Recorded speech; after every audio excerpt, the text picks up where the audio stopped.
Hi, the book I'm going to talk about right now is called The Categorical Universe of Candace Phee by Barry Johnsberg.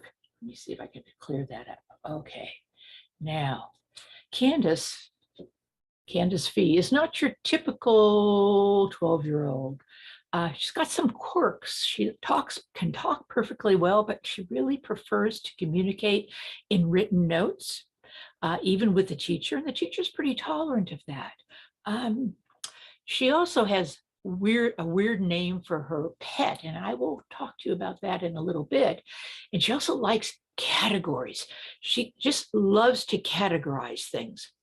Well, one day in school, the kids in her class, they all get this assignment, and the most of the kids groan because the assignment from the teacher is, I want you to write 26 paragraphs about yourself. 26 paragraphs. And each paragraph has to begin with a different letter of the alphabet. For example, A. After a long, hot summer, I learned how to ride a bike.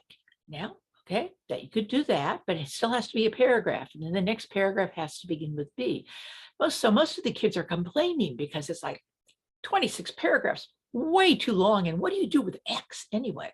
Candace, on the other hand, is excited because, first of all, she loves categories more than anything else.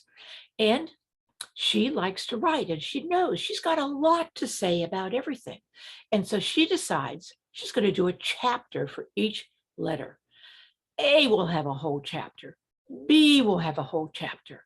How can she even do this?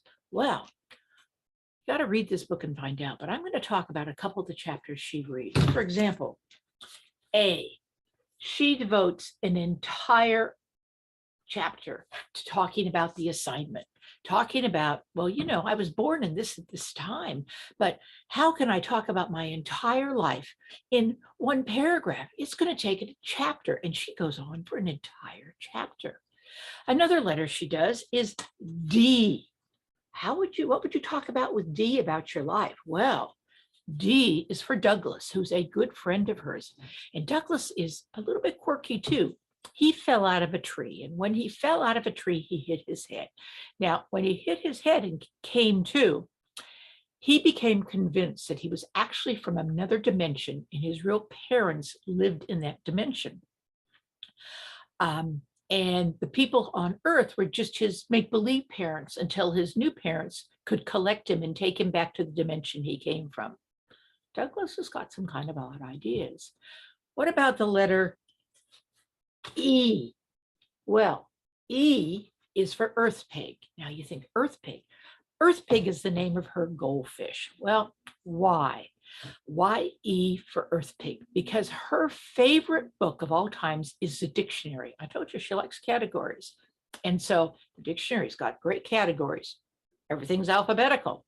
And the first letter in the dictionary is aardvark.